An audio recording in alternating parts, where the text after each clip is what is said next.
Éclaircir un peu la situation en Allemagne et mettre la torche sur la justice allemande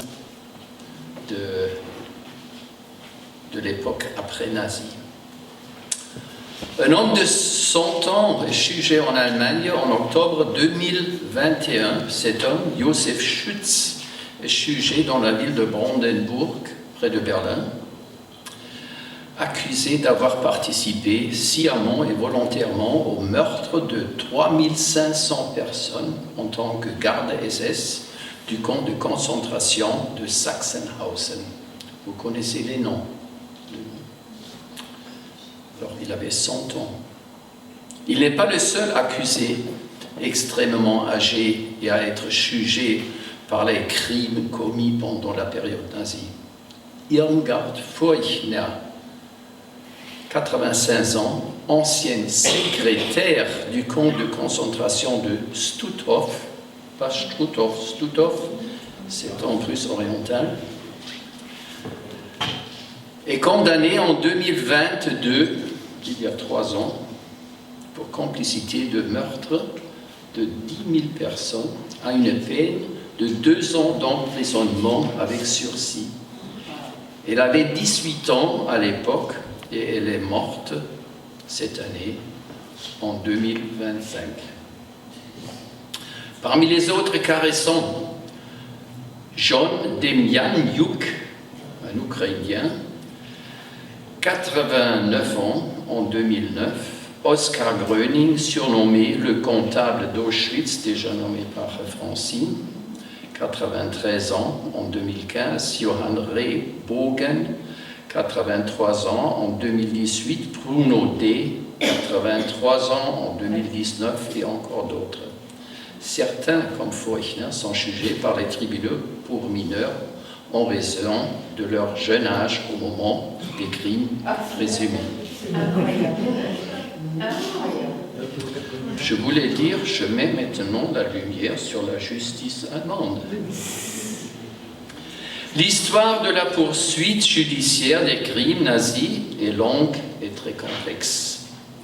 Bien que les crimes aient été commis il y a plusieurs dizaines d'années, il est toujours important de porter ces affaires devant les tribunaux aujourd'hui.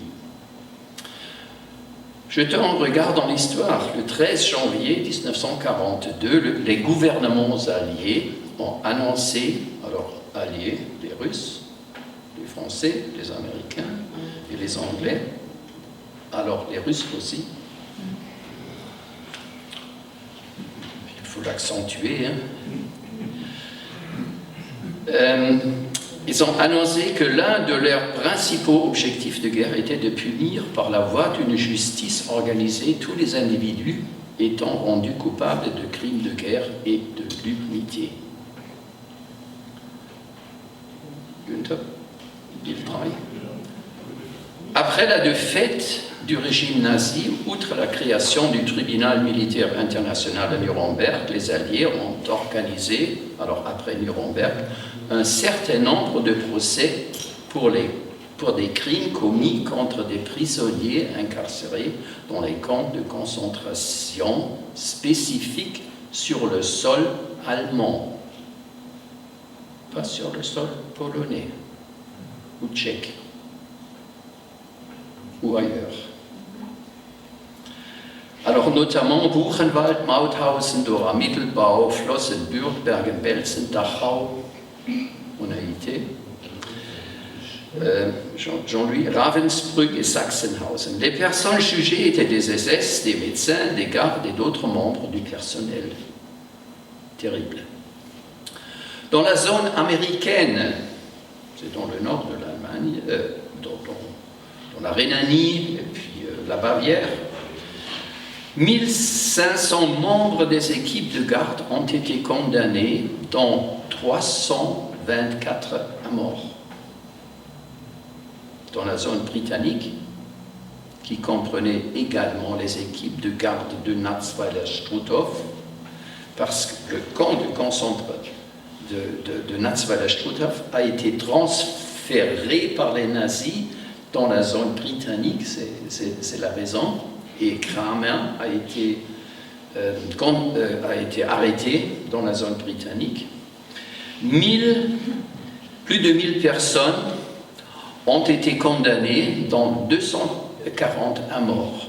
Dans la zone française, c'est le sud-ouest de l'Allemagne, plus de 2000 personnes ont été condamnées, dont 104 à mort.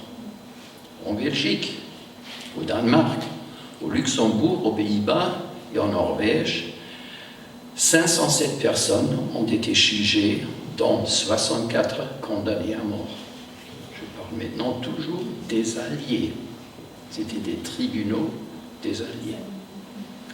Le procès de Nuremberg est mené par les Alliés contre 24 des principaux responsables du Troisième Reich, accusés de complot, crimes contre la paix, crimes de guerre et crimes contre l'humanité, se tient du 20 novembre 1945 au 1er octobre 1946 à Nuremberg, constitue la première étape de la mise en œuvre d'une juridiction pénale internationale. Il aboutit à la condamnation de mort par pendaison de 12 condamnés, des peines de prison allant jusqu'à la perpétuité. Göring, Hess, Ribbentrop, Frank, Kaltenbrunner, Keitel, ça ce sont les noms les plus célèbres et connus. En Allemagne maintenant. En décembre 1900, ou la justice allemande.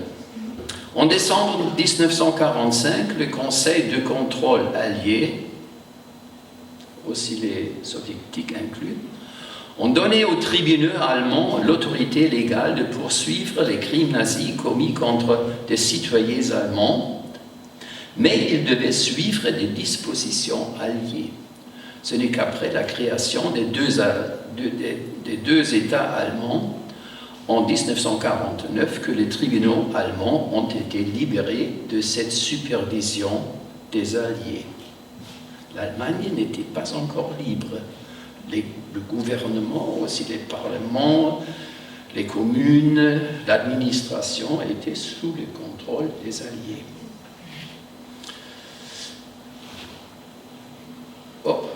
En RDA, la justice avait déjà terminé les procès nazis à la fin des années 1950. C'est moi, glaube ich, eins zu weit. Ah non, c'est ça, oui. C'est-à-dire, en RDA, vous connaissez l'expression République démocratique d'Allemagne, ce sont les pays communistes, les procès nazis à la fin des années de l'année 1950. Après 1 an et demi, tous les procès ont été déjà terminés. Et c'était des procès dans un cadre d'un procès collectif. Contrairement à la République fédérale d'Allemagne, il n'était pas nécessaire de prouver la culpabilité individuelle. Le simple fait d'avoir appartenu à une équipe de garde ou être membre dans un camp de concentration, n'importe quoi, même comme infirmière, ça suffisait déjà à être condamné. 13 000 condamnations, dont 16 à mort, dans 1 an et demi.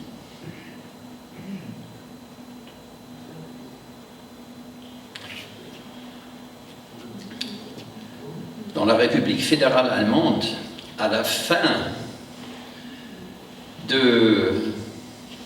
des années 50, c'est-à-dire 1959, il n'y avait que 5228 condamnés par les tribunaux. Ça fait 10 ans. Et vous voyez ici, enfin, quand la ligne qui prouve la statistique, d'abord c'est monté, et après, voilà, c'est retombé presque jusqu'à 0. Alors, les années entre 1950 et 1960 sont caractérisées par un net recul des enquêtes et des procès.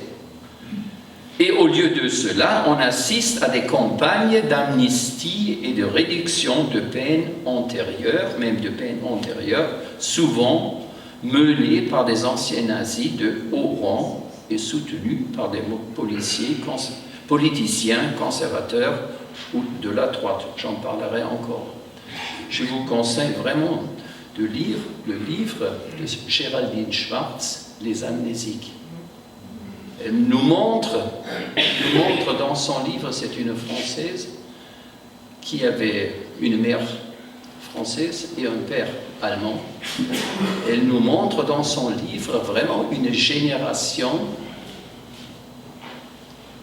comme moi, par exemple, qui a rencontré dans ses parents et dans la société où j'ai grandi dans les années 50, voilà, un peuple ou peut-être aussi un continent qui était vraiment déjà amnésique.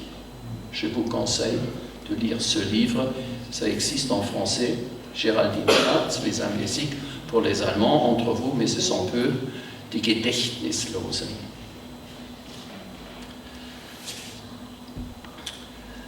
Voilà, la responsabilité incombait au Bundestag allemand, c'est le Parlement, et au gouvernement du chancelier Konrad Adenauer après la guerre, avec une loi d'amnistie.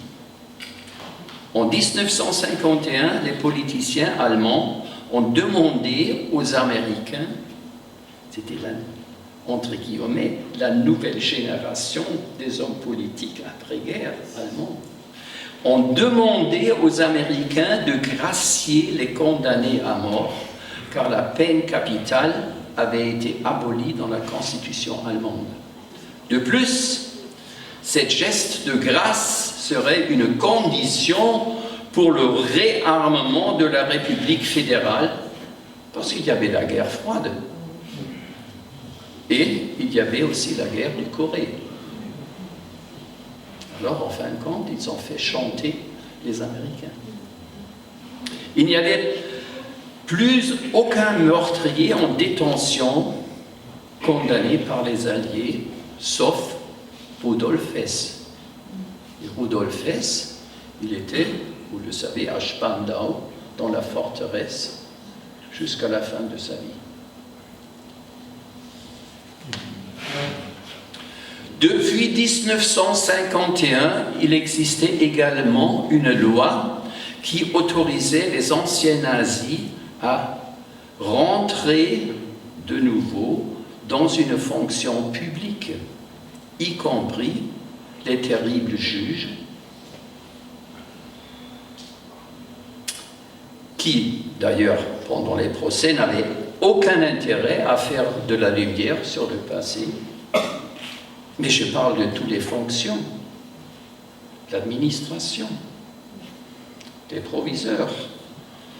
Ce n'est pas étonnant que maintenant, on regarde de l'autre côté du Rhin, à 3 km, que le proviseur du lycée de Kehl, qui s'appelle maintenant Einstein, d'après Albert Einstein, un juif, qui a joué un terrible rôle pendant la nuit de cristal à Kehl, documenté. Il était homme SA et après dans la SS, et est devenu proviseur de ce lycée.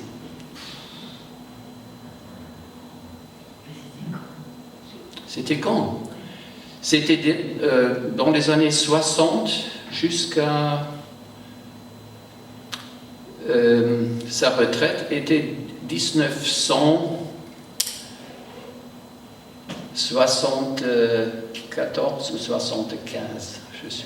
Je suis venu comme jeune prof à Kiel et il était déjà encore en fonction de proviseur. C'était possible. La poursuite judiciaire ne faisait l'objet d'aucun effort sérieux ou systématique. L'accent a été mis sur l'intégration et la réhabilitation plutôt que sur une enquête rigoureuse sur les crimes et atrocités commis par les nazis. Un silence généralisé entoure la société. Moi, né en 1946, ma génération, on nous appelle des enfants de la génération de silence. Mes parents n'ont jamais parlé de quoi que ce soit. Et quand je parle avec mes camarades de classe, qui sont encore en vie, eh bien, ils racontent la même chose. Et surtout, nous, les Allemands, d'une famille normale, nous, oui, on connaissait des Juifs, mais on ne savait pas. Et surtout, on avait déjà condamné les meurtres à Nuremberg. Alors, ça suffit. Ça, c'était l'idée dans la société. Mais la situation commence à évoluer en Allemagne de l'Ouest à la suite de plusieurs scandales révélant que d'anciens nazis occupaient des postes importants en RFA. C'est-à-dire, encore en comparaison avec la RDA, en RDA, on a mis la grande couverture sur l'État, sur la RDA, parce que les fascistes étaient dans l'Ouest. Vous comprenez la situation? Alors, des postes importants en RFA, députés, juges, médecins, proviseurs, voilà, chefs des administrations de la Bundesbank, etc., etc. Et voilà, je vous donne maintenant les trois exemples. Trois exemples, il y avait peut-être une centaine, il y avait des milliers d'exemples. Mais ce sont les exemples, en fin de compte, les plus fameux. Hans Klopke, en haut à gauche avec Konrad Adenauer. Sous le régime nazi, il était haut fonctionnaire au ministère de l'Intérieur du Reich et rédigeait des commentaires sur les lois raciales de Nuremberg 1935. Hans Klopke. Après la guerre, il est devenu un proche confident du premier chancelier fédéral Konrad Adenauer. Si lui, il a le droit de devenir secrétaire d'État avec Adenauer, les autres ont le droit aussi, non? Bien sûr. Hans Filbinger, au haut à droite, cet ancien juriste nazi est devenu ministre-président du Land Baden-Württemberg. Il rentrait dans la CDU, ce sont les chrétiens démocrates. Kurt Georg Kiesinger, vous le connaissez, aussi chancelier. Ici à droite, sur cette photo, vous le voyez, au milieu, il était chancelier d'Allemagne. Ancien membre du NSDAP, il est même devenu chancelier fédéral en RF1 et en 1966, il a été chiffré par Beate Glasfeld. Et ça, c'est la photo. Ah, voilà.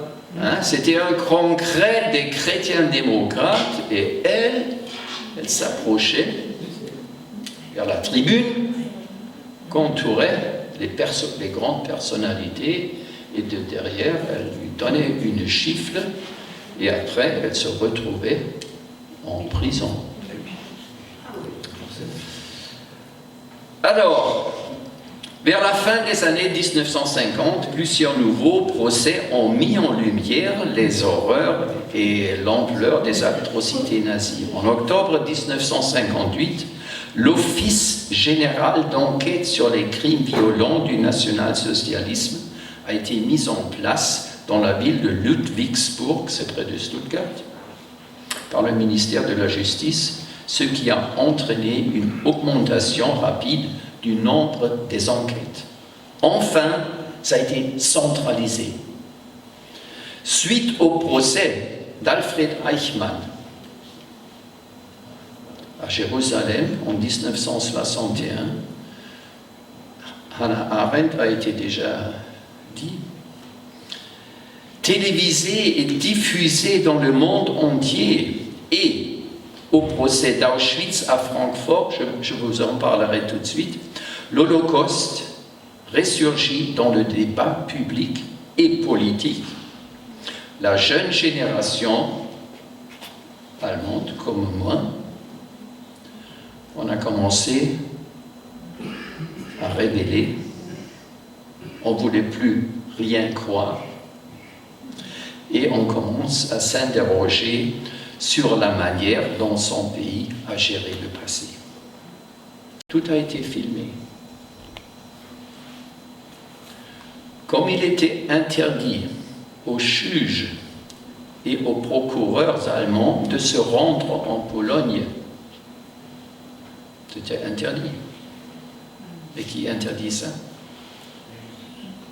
Le gouvernement. Les procureurs l'ont fait à titre privé et à leurs propres frais.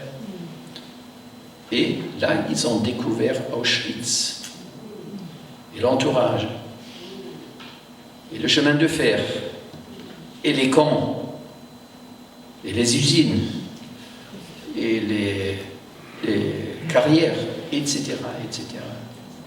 Là, ils ont vu pour la première fois, avec leurs propres yeux, les lieux de crime d'Auschwitz. 17 criminels ont été condamnés, dont 6 à la prison à vie. Et en plus, un résultat de ces procès, que d'autres procès d'Auschwitz ont suivi. En 1964, 67 et même encore en 73. Mais il fallait toujours prouver la participation individuelle. Et ça, c'était le grand problème. Si on le compare avec la RDA, c'était autre chose. Toutefois, en vertu de la législation allemande, l'assassinat est soumis à un délai de prescription de 20 ans, ce qui signifie que les poursuites ne peuvent être engagées contre les coupables si 20 ans ou plus ne sont écoulés depuis leur crime. Ce délai a été heureusement porté à 30 ans et maintenant pour toujours. Bon, toutefois, l'exemption ne s'appliquait alors qu'à l'assassinat et pas à d'autres crimes comme le vol ou autre chose, bien sûr.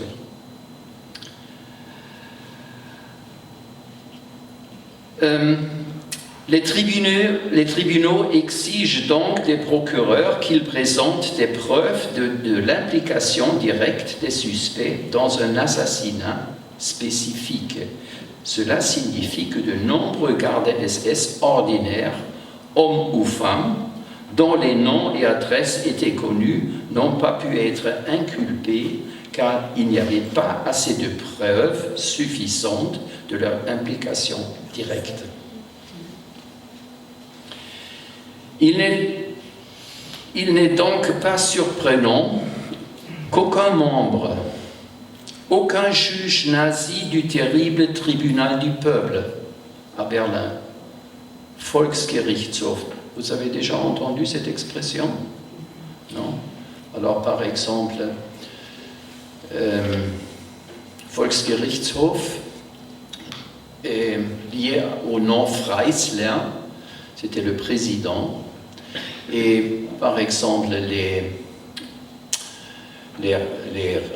militaires et la résistance allemande du 20 juillet 1944 a été devant les tribunaux du Volksgerichtshof.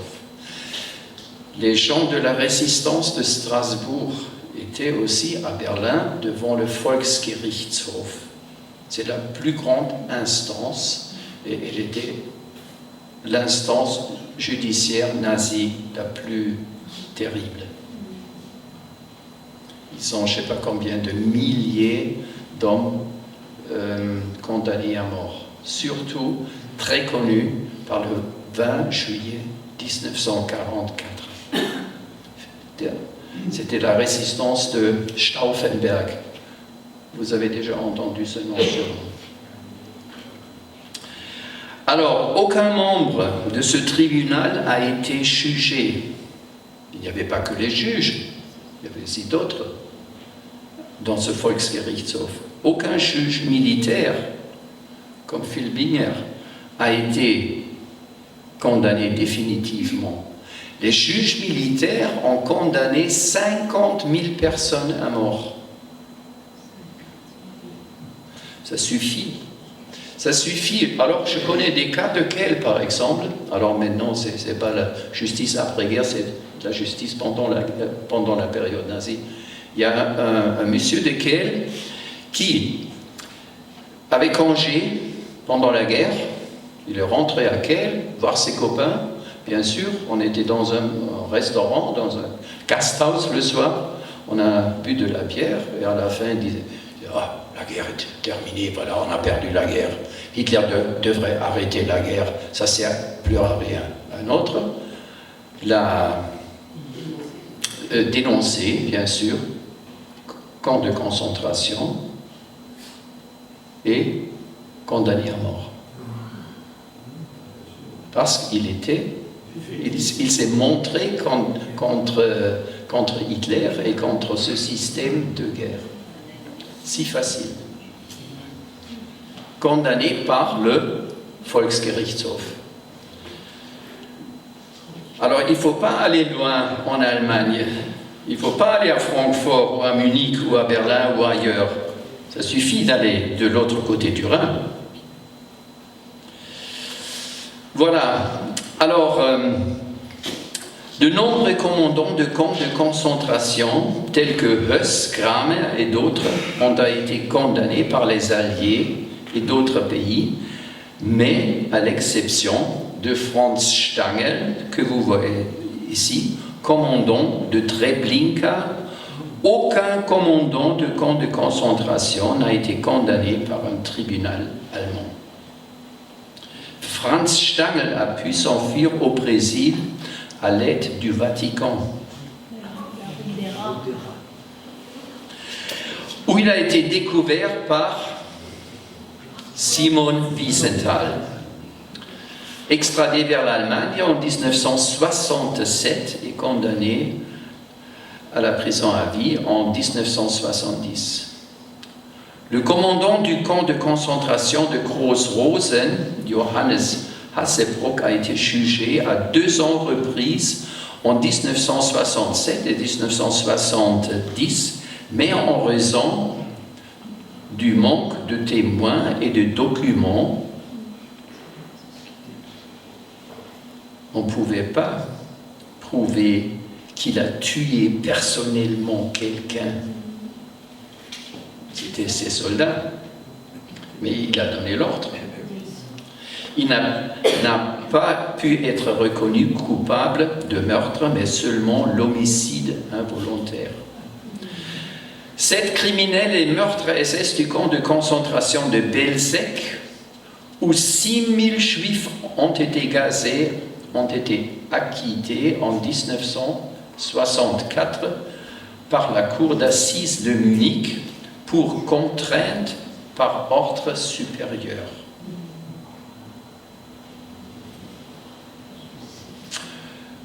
Parlons de Kurt Lischka. Francine a déjà parlé de lui tout à l'heure. Kurt Lischka, Herbert Hagen et Ernst Heinrich Sohn étaient les responsables de la déportation de 40 000 juifs de France vers Auschwitz. 40 000 juifs de Auschwitz, de Drancy à Auschwitz. Ils ont mis en œuvre la solution finale que vous connaissez, Wannsee-Konferenz. Lischka était le chef de la Gestapo à Paris. Quelle organisation! responsable de l'exécution de 29 000 otages de la résistance. On ne peut pas croire, quand on suit ces chiffres, c'est à désespérer. Lischka a été condamné par contumace à la prison à vie en France en 1950, mais comme ses compagnons Hagen et Heinrichson, le dernier est même devenu maire d'une ville en Allemagne, il a pu vivre à Cologne une vie tranquille sous la protection du traité de transition conclu en 1955 par l'Allemagne et les alliés de l'Ouest, selon lequel aucun criminel nazi déjà condamné par un tribunal à l'étranger des Alliés ne pouvait être poursuivi en Allemagne. Les Alliés voulaient ainsi éviter une vague de grâce. C'était le contraire.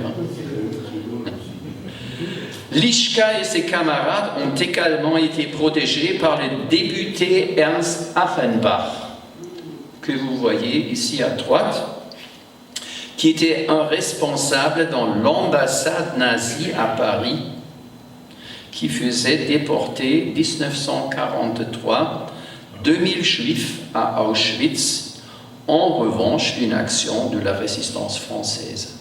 Ils ont pris les juifs comme otages. Après la guerre, grâce à son épouse américaine, qui avait des liaisons avec des autorités des États-Unis, il réussit à se présenter comme un opposant à Hitler et après, il fut élu député au Bundestag pendant près de 20 ans et maintenant, tenez-vous bien, il fit partie du Parlement européen.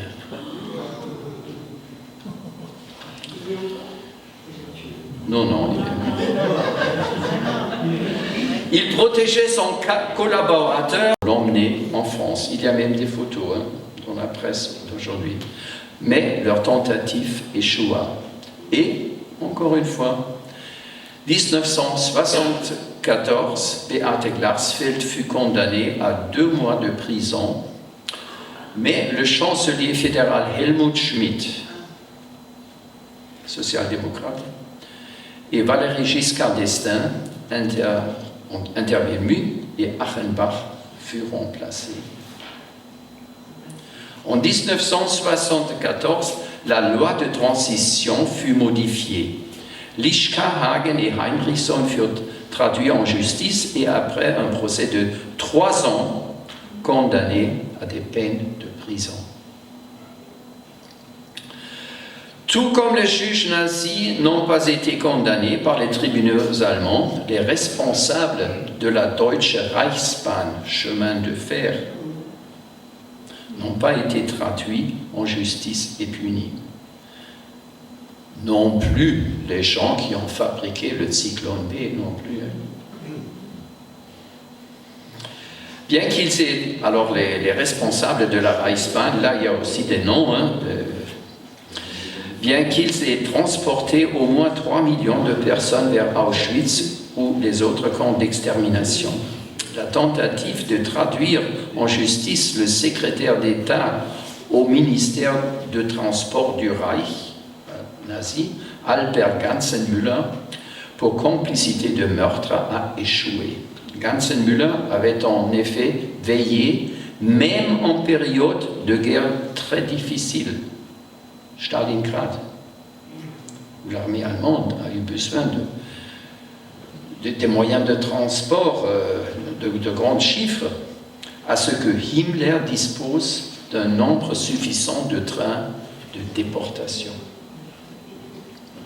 Le procès est ouvert en 1973, mais a été immédiatement interrompu, Ganzenmüller ayant soudainement été victime d'une crise cardiaque et finalement le procès a été suspendu.